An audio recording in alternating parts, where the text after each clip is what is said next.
Bueno, buenos días a todos, muchas gracias por la invitación. Quiero contarles de mi institución. La institución es una institución de tercer nivel, especialista en pacientes adultos, trauma y enfermedades cerebrocardiovasculares. Queda en el norte del Valle de Aburrá. Inicialmente quiero contarles, ya que el tiempo es muy corto, que hemos hecho a lo largo de aproximadamente 5 años en nuestra curva de aprendizaje en cuanto a todo lo de terapia de infusión. Inicialmente hicimos revisión de todas las guías, ¿cierto? Todas las guías internacionales de terapia de infusión. ¿Qué encontramos de esas guías? Y les quiero mostrar como la estadística más actualizada que encontramos en un estudio que se hizo en Nueva Zelanda. Aproximadamente, y le restamos a veces muy poca importancia a todo lo de accesos vasculares, y podemos notar que nosotros utilizamos aproximadamente en el mundo 1 billón de catéteres periféricos, ¿cierto? ¿Qué nos dice ese estudio? Que cerca del 80% de los pacientes hospitalizados requieren terapia intravenosa y una colocación mínimo de un catéter periférico. De ese 80%, el 50% no alcanzan a culminar su terapia intravenosa porque tienen complicaciones. De este 50%, esas complicaciones, aproximadamente 1 de cada 5 de esos pacientes presenta una infección por Staphylococcus aureus. De este porcentaje, ¿cierto?, el 20 al 26% tiene una mortalidad en 30 días o menos después de presentar la infección. Entonces es importante tener en cuenta estas cifras y por qué debe ser tan importante la terapia intravenosa o los accesos en nuestras instituciones. ¿Qué quedó de esa revisión también? Entender desde la parte fisiológica cuál es la importancia entonces de la terapia intravenosa.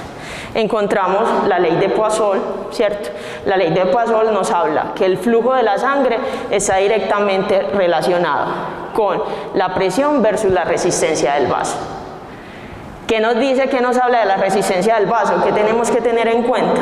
La longitud y el radio elevado a la 4ª potencia. Ya vamos a ver por qué es importante esto, ¿cierto? ¿Qué tenemos que tener en cuenta para entender también la terapia intravenosa? ¿Qué tipos de flujo manejamos o qué tipo de flujo tenemos? Existen 2 tipos de flujo, flujo laminar y flujo turbulento. El laminar, ahí como su gráfica lo indica, es un flujo ordenado que va en capas. Y el turbulento, tenemos pacientes con flujos turbulentos, que es un flujo desordenado, ¿sí? Y por eso es importante entender que de acuerdo al flujo y el diámetro del vaso, tenemos nosotros que aprender a seleccionar el catéter, el sitio anatómico y dirigirlo a la terapia que el paciente necesita. Adicional a eso, que es importante tener en cuenta la tecnología que utilizan en sus instituciones, qué tipo de catéter o de qué material están utilizando los catéteres periféricos. Existen dos tipos de material de catéter, ¿cierto? El de silicona y el de poliuretano. El de poliuretano, como ustedes lo ven, ¿cierto?, es 3 veces más fuerte que el de silicona y es mucho más delgada las paredes, ¿cierto? Por lo tanto, si las paredes van a ser mucho más delgadas, va a tener mayor diámetro y por ahí pues puedo administrar los medicamentos de forma más segura. Es más tromboresistente, tiene mayor termosensibilidad y tiene mejor memoria elastomérica. ¿Qué quiere decir? Si el catéter se me distiende, tiene mayor capacidad de volver a su posición normal versus el catéter de silicona, ¿cierto? Adicional a eso, para poder entender un poco la experiencia exitosa, es importante entender los efectos de la hemodilución, ¿cierto? ¿Qué nos dicen la hemodilución? Que las cánulas más pequeñas obviamente van a permitir un mayor flujo porque me van a ocupar menor cantidad en el vaso, ¿cierto? Y las infusiones de gran flujo o los medicamentos que son irritantes o vesicantes requieren venas grandes que tengan un buen flujo. Eso quiere decir que si yo tengo medicamentos que sean irritantes o vesicantes administrados por un catéter grande, vamos a aumentar la resistencia y obviamente vamos a afectar, entonces y vamos a tener mayor complicaciones, ¿cierto? Versus las cánulas o catéteres grandes que pueden ocluir las venas, dañarlas, producir isquemias o trombosis. Y por último, para entender un poco todo lo que tiene que ver con los flujos de los vasos, anteriormente y la enfermería evolucionada en cuanto a terapias de infusión, nos decían que iniciáramos canalizando el dorso, y en el dorso encontramos venas muy pequeñas, ¿cierto? De 2 a 5 milímetros las venas de dorso me van a soportar una tasa de flujo de 10 mililitros por minuto. Entre más ascendente y más gruesas sean las venas, vea que encontramos que el tamaño en milímetros va a soportar una mayor tasa de flujo, ¿cierto? Las venas de antebrazo o la vena basílica me van a soportar, por ejemplo, la basílica de 90 a 150 mililitros minuto. Y así sucesivamente, a medida que se va ascendiendo en los vasos, pues vamos a soportar una mayor tasa de flujo. Vena cava superior, donde queda pues la punta de los catéteres centrales, me soporta de 2000 a 2500 mililitros minuto. ¿Qué estrategia tomamos en nuestra institución? Adoptar todas las medidas de flebitis cero, ¿cierto? Flebitis cero es un estudio de la Sociedad Española y tiene un paquete de 5 medidas y las vamos a mirar cada una. Primero, para prevenir la flebitis mecánica, ¿qué nos dice flebitis cero? Elija adecuadamente el tipo de catéter, ¿sí? Adecuadamente es tener en cuenta lo que ya les dije, ¿cierto? El material del equipo, pues del catéter, el calibre del catéter. ¿Qué nos dicen las guías internacionales? El catéter no debería ocupar más del 45% del vaso. Entonces, en ese orden de ideas, el catéter que vamos a utilizar, el tamaño adecuado es directamente proporcional al vaso que vamos a elegir. ¿Qué nos dice flebitis cero? Para prevenir la flebitis infecciosa, ¿sí? Nos dice la medida más económica para todas las instituciones, higiene de manos. Higiene de manos con técnica adecuada, higiene de manos en los 5 momentos. Para prevenir también flebitis infecciosa, prepare la piel con el producto recomendado, que es clorexidina al 2% más base alcohólica.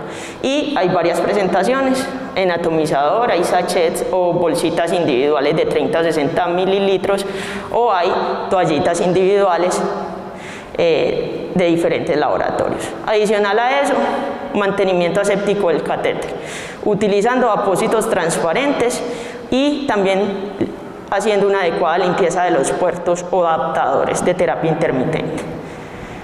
Para prevenir la infección, ¿qué nos dice? Acceder al puerto de una forma segura.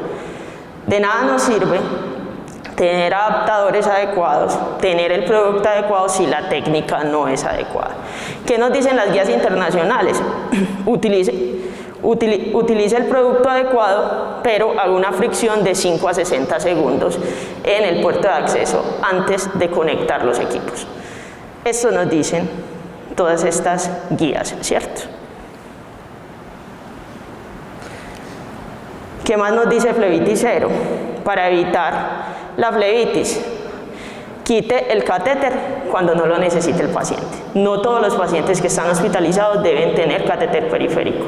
Solamente si hay indicación de terapia intravenosa, paciente alto riesgo, si necesita alguna ayuda diagnóstica que necesite medio de contraste o el paciente vaya para algún procedimiento quirúrgico. ¿Qué más dice? Retire el catéter solamente si tiene signos de flebitis, extravasación, filtración o reflujo que llamamos también a través del sitio de inserción, o estamos sospechando una infección o una trombosis que sea secundaria de ese catéter periférico, ¿cierto? Las guías no nos recomiendan cambiar los catéteres rutinariamente, solamente ante signos clínicos o ante pertinencia. Esto sí ya pues, lo conocemos todos, ¿cierto? Hay 3 tipos de flebitis, está la química bacteriana y la mecánica. La química está provocada pues, por el pH y osmolaridad de los medicamentos, tiene signos clínicos de eritema, rubor, dolor, induración, calor, cordón venoso palpable y ya depende del tipo de flebitis presentada, ya la clasificamos, ¿cierto? Bacteriana, que es la contaminación del sistema intravascular, puede ser porque no hagamos una buena asepsia antes de la inserción o porque no hagamos el mantenimiento adecuado de los catéteres antes de las conexiones. Y la mecánica, que es la más común, la que más fácil resuelve, puede ocurrir porque utilizamos un calibre inadecuado, un catéter grande en un vaso pequeño, realizamos una fijación inadecuada o el paciente pues de forma involuntaria también se realiza desplazamiento del mismo. ¿Cómo clasificamos nosotros la flebitis y qué guía utilizamos? Pues utilizamos esta tablita, ¿cierto? Un VIP score de flebitis que nos habla, en la parte azul clara son los signos o síntomas que presenta el paciente, los números corresponden al grado de flebitis y los recuadros de colores son como las acciones inmediatas que debemos tomar. ¿Qué nos dice esta tabla de clasificación de flebitis? Que con un solo signo de flebitis hay que observar el catéter, porque muchas veces pasa en nuestras instituciones algo que pasamos por alto y es algo que se llama reacción infusional. La reacción infusional es un leve enrojecimiento en el sitio de inserción o al terminar el catéter. Con algunos medicamentos pasa. ¿Con cuál pasa más que todo? Con la morfina. Es un enrojecimiento entonces a través del catéter, pero a la hora o a las 2 horas ya desaparece. Entonces muchas veces caemos en el error de estar cambiando rutinariamente esos catéteres, ¿cierto? ¿Qué nos dice esta tablita? Si ya el paciente tiene dos síntomas, pues ahí sí empieza a retirar el catéter, como eritema, dolor en la palpación o enrojecimiento en el sitio de inserción, ¿sí? Y ya la 3, 4 y 5, pues obviamente la indicación es retirar siempre la cánula, pero en la 4 ya hay que considerar tratamiento y en la 5 obviamente hay que iniciar tratamiento, ¿cierto? Porque la 5 ya pues es con fiebre y también se presentan otros signos inflamatorios. ¿Qué factores me van a predisponer a mí en la flebitis? Bueno, para entender, es 69% de un 100% de la terapia de infusión depende del cuidado en la administración de medicamento directamente. O sea que puede ser directamente modificable si utilizamos todas las medidas adecuadas, que son los 11 correctos, utilizar bien el catéter con las medidas adecuadas, con la forma aséptica adecuada, podemos prevenir complicaciones en un 69%. Y en cuanto a administración de medicamentos, pues hay que profundizar mucho más en cuanto al manejo de flebitis química. Las guías nos hablan de rangos seguros para administración intravenosa y nos hablan desde pH y osmolaridades, ¿cierto? Desde pH, las guías nos hablan que el pH del rango permitido está entre 5 y 9, ¿sí? Y obviamente utilizar tecnología adecuada, medicamentos por bomba de infusión. En nuestra institución todos los medicamentos sí o sí, independientemente de lo complejos o alto riesgo que sean, se administran por bombas de infusión. ¿Y qué nos dicen las guías también? Hay rangos permitidos de osmolaridad, ¿cierto? Los rangos permitidos de osmolaridad es hasta 900 miliosmoles. Sabemos que ya utilizamos en nuestras instituciones nutriciones parentelares periféricas de diferentes marcas que la osmolaridad va a ser menor de 900. En nuestra institución, como experiencia institucional, tenemos una serie de medicamentos o un listado de medicamentos que son altamente flebosantes y que son los mayores medicamentos irritantes vesicantes para nuestros pacientes, ¿cierto? ¿Por qué les traigo acá cefazolina más tramadol? Como les dije inicialmente, en nuestra institución se maneja mucho trauma. ¿Sí? Estos medicamentos son los medicamentos de elección para ese tipo de pacientes. Pero el tramadol, si bien tiene un pH en un rango permitido, esta combinación me empezó a generar muchas flebitis. Entonces, ¿qué hacemos nosotros? Ya más adelante les voy a mostrar el plan que nosotros hicimos para poder reducir las flebitis en un 93% desde que iniciamos con el programa. ¿Qué hacemos cuando detectamos una flebitis? Lo captamos a través de los reportes institucionales o a través de rondas de búsqueda activa, ¿cierto? Desde seguridad del paciente o desde control de infecciones. Hacemos una revisión de esos accesos periféricos o de esas flebitis reportadas, si es química, ¿sí? En conjunto con la química farmacéutica del programa de farmacovigilancia, si es mecánica o si es bacteriana, la jefe de accesos vasculares o de control de infecciones, se le hace seguimiento a los síntomas hasta desaparición de los mismos, se le da recomendaciones al personal, incluso escrito por medidas generales en la historia clínica, y se hace obviamente el análisis y la clasificación. En caso de que sean prevenibles, siempre debe haber un plan de mejora. Y mensualmente, esto ya desde la parte de reportes obligatorios, se realiza un reporte al INVIMA de forma mensual los primeros 5 días de las flebitis. ¿Qué hicimos en nuestra institución entonces, como les digo, para ser más específicos en cuanto a los temas? De toda esa revisión hicimos actualización de protocolos, hicimos unas guías rápidas, ¿sí? Como mnemotecnia, el personal aprende más de forma visual que de forma escrita, entonces les hicimos unas tablitas donde está el calibre del catéter y cuáles son las recomendaciones para que el paciente tenga ese tipo de catéteres. Como ven, el cuadro más grande son el catéter 20, ¿cierto? Catéter 18 para casos muy específicos, cirugías o técnicas de imagen que necesiten contraste, pero como lo ven también lo permitimos con un 20. Entonces mi elección inicial va a ser siempre un 20. ¿Qué es importante de los catéteres que nosotros manejamos? Los inyectores de contraste ejercen una presión en el vaso de 300 psi. Nuestros catéteres periféricos, aún el catéter número 22 me soporta una presión de 330 psi. Entonces, con mayor razón podemos utilizar un catéter de menor calibre para administrar contraste. ¿Qué hicimos? También tenemos una tabla de estabilidad, como lo vimos en la intervención anterior. Tiene las mismas características de lo que nos hablaron, ¿cierto? Tiene el medicamento, tiene el volumen de dilución, tiene los efectos secundarios más comunes, tiene las interacciones, tiene los pH, tiene la osmolaridad, y aparte de eso lo tenemos obviamente en formato Excel al que tienen acceso todo el personal, y también tenemos un aplicativo donde está por grupo farmacológico, ¿cierto? El aplicativo que me permite, le doy clic en una lupa y escribo el medicamento y me va a aparecer de forma muy sencilla en una tablita toda esa información, porque a veces se vuelve muy dispendioso buscar en un Excel. Y como ya les había dicho también, todos los medicamentos se administran por bomba de infusión. ¿Qué tenemos nosotros también? Antes se cambiaban los catéteres cada 72 horas, ahora necesidad con las condiciones que ya les expliqué anteriormente, ¿cierto? ¿Qué nos encontrábamos antes?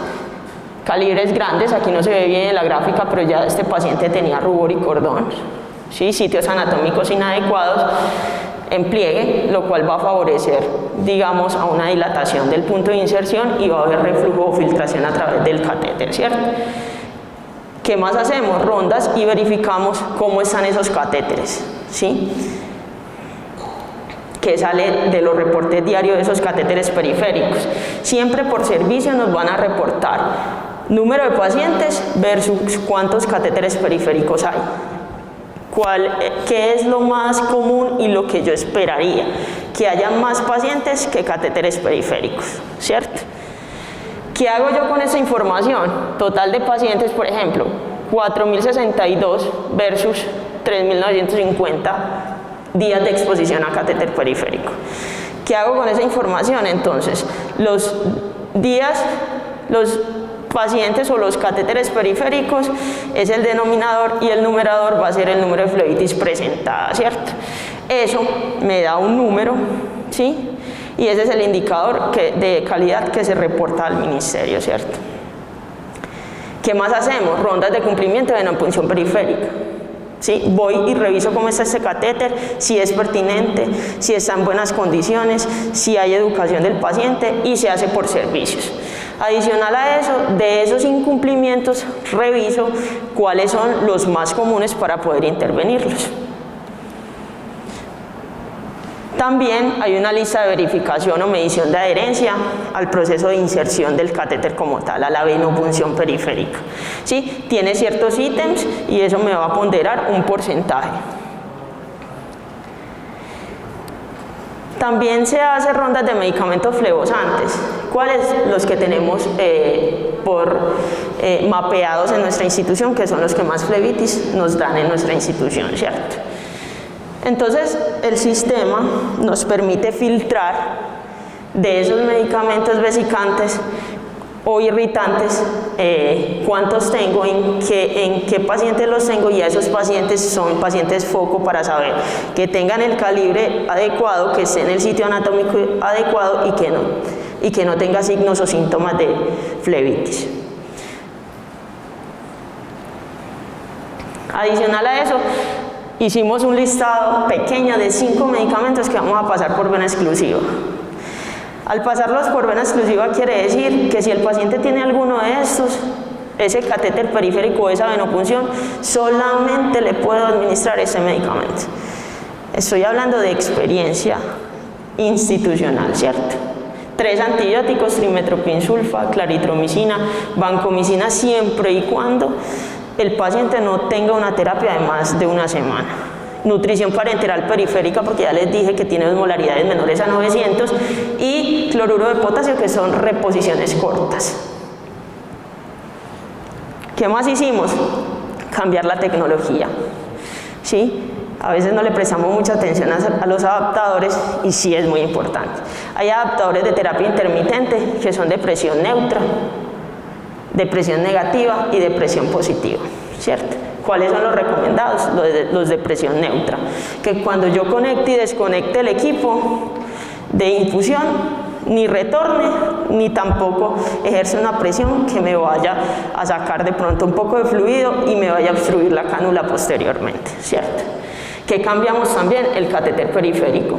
Tenemos un catéter periférico, obviamente de poliuretano, pero es un catéter que tiene doble bisel, que al yo puncionar el acceso inmediatamente me va a retornar sangre y lo que me ayuda es a no hacer extravasaciones o transfixiar los vasos, ¿cierto?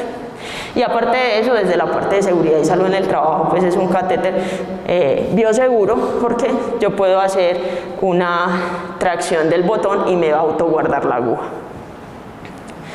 Adicional a eso, aparte de toda la prevención de flebitis, para poder tener como otro seguro antes de que entre el medicamento al vaso, implementamos para estos 3 medicamentos unos equipos con doble filtro.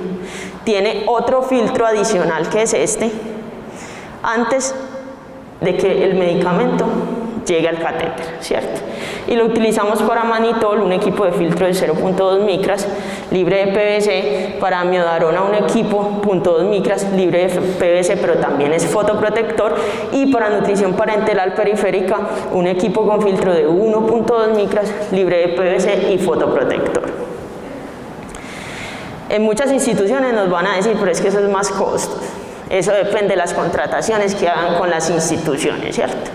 En nuestra institución, esos equipos, ¿sí?, son completamente recobrables a las entidades, ¿cierto? Entonces, realmente no es pérdida, es más seguro para el paciente y obviamente es un paciente que no va a tener complicaciones. También utilizamos las extensiones microclay, que esas extensiones son bifurcadas, hay también de 3 puertos, y eso que me permite, reduzco la cantidad de accesos periféricos que tenga, y para esto sí es importante tener en cuenta qué conexiones en Y, cuáles son los medicamentos que no tienen interacción, ¿cierto? Entonces yo con un solo catéter puedo tener 2 hasta 3 infusiones conectadas. Otra medida que hicimos fue la medición de adherencia. Administración segura de medicamento tiene ciertos ítems, ¿cierto? También me pondera y me da un porcentaje, y obviamente por cada ítem pues yo puedo saber en cuál estoy fallando y cuáles son las acciones de mejora que voy a implementar por cada desviación que tenga del indicador. Otra estrategia, hacer reinducción al personal, inducción y reinducción de forma teórico-práctica, ¿cierto? Con dummies se hacen talleres a todo el personal asistencial o todo el personal de enfermería, sean jefes auxiliares de enfermería en cuanto a venopunción periférica, y se utilizan todos los equipos, todos los insumos y todos los elementos de protección personal como si realmente fuera el paciente, y obviamente siempre se van a despejar dudas, y aparte de eso pues vamos a tener nosotros como institución la certeza o la seguridad de que les estamos brindando a ellos todo el material para poder tener el protocolo interiorizado. Se creó un grupo de terapia intravenosa. Hemos tenido rotación del personal, es una de las desviaciones que tenemos. Se está volviendo a retomar nuevamente formación en cuanto a formación con ellos, pero el grupo de terapia intravenosa está compuesto por jefes y auxiliares de enfermería, química y farmacéutica, pues también desde la parte de farmacovigilancia juega un papel muy importante. Se hizo revisión de la literatura, se actualizaron los protocolos, se socializó la información con todo el personal y obviamente la implementación y verificación de adherencia con todas las listas que realizamos, ¿cierto? También se enseñó dentro de ese grupo de terapia intravenosa todas las funciones ecodirigidas para que sean, pues tengan mayor tasa de éxito. Y estos son los métodos demostrados que tienen mayor tasa de éxito. Pues en primer lugar vamos a tener siempre la ecografía y la punción dirigida. Hay otros métodos alternativos como lo son el ultrasonido, pues el infrarrojo, perdón, pero realmente con el infrarrojo vamos a ver son venas muy superficiales, ¿cierto? Y ya para concluir, lo que les quiero dejar como mensaje: uno, la importancia de documentar absolutamente todo lo que no está escrito, y en enfermería sabemos que es como si no existiera. Hacer la revisión entonces bibliográfica en conjunto con un equipo multidisciplinario experto, ¿cierto? Si es en cuanto a medicamentos con QFs, utilizar los equipos o los insumos necesarios, cambiarnos a la tecnología, demostrarle a nuestras instituciones lo costo efectivo que puede ser, porque sabemos que desde la parte administrativa la parte de dinero importa mucho, pero ¿cómo lo logramos? Demostrando cuánto me cuesta una flebitis mecánica, cuánto me cuesta una flebitis química y cuánto me cuesta una flebitis bacteriana. Hablándoles de 2017, una flebitis mecánica, que es la más fácil de resolver, estaría alrededor de 40.000 pesos. Una química estaba alrededor de 250.000 pesos, hablándoles de lo más bajo, y una bacteriana se nos podía aumentar hasta 40 o 45 millones de pesos, y estoy hablando hace 5 años, ¿sí? Entonces, demostrándoles eso, pudimos incluir tecnología y obviamente se ha visto la reducción de costos en cuanto a eso, ¿sí? La medición de indicadores para usted poder demostrar que está teniendo éxito en lo que está haciendo. Cambiar el catéter periférico solo a necesidad, utilizando la película transparente para poder visualizar el sitio de inserción constantemente. Canalizar solo cuando tengas tratamiento venoso o cuando sea necesario. Sitios anatómicos adecuados, ¿sí? Que midan menos del 45%, que ocupen menos del 45% del vaso. Utilizar vena exclusiva para los medicamentos según su osmolaridad o pH. La creación de un grupo de terapia intravenosa, yo creo que esa ha sido una de las mayores tasas de éxito que hemos tenido en nuestras instituciones, y un avance muy grande de enfermería. Crear tablas y algoritmos que sean de muy fácil comprensión para el personal. Realizar las rondas continuas y todas las mediciones de adherencia, evaluando todo lo que tiene que ver con terapia de infusión de forma segura. No dejar a un lado la parte educativa. No confiarnos en que el personal sabe hacerlo, así lo sepa hacer. Las reinducciones son necesarias. Analizar muy bien los indicadores y tomar acciones de forma inmediata, y utilizar métodos alternativos en pacientes con vía venosa difícil. Ojalá estos pacientes, desde el servicio de ingreso, sea urgencias o sea de forma externa, antes de puncionarlos, realizar una checklist donde nosotros podamos determinar si el paciente es de vena difícil o no. Esas son las conclusiones que quería contarles. Y finalmente, lo que ya les decía, la reducción de la tasa de flebitis. Cuando cogí el programa estaba en 2017, estábamos en casi un 20% de incidencia, y a hoy no se ven bien los números, pero pues la curva sí lo dice todo. Estos son, a lo largo de los años hemos tenido algunos picos, pero al día de hoy podemos decir que tenemos una incidencia de 0.4%. Entonces, con todas esas medidas, y es algo, como les digo, algo de 5 años que llevamos, pero los resultados a lo largo del tiempo se ven reflejados, ¿cierto? Y lo importante de todo no es bajar y tener éxito, sino mantenerlos en el tiempo. Yo creo que es lo más difícil que siempre tenemos nosotros como enfermeros, y es un reto que tenemos constantemente. Muchas gracias.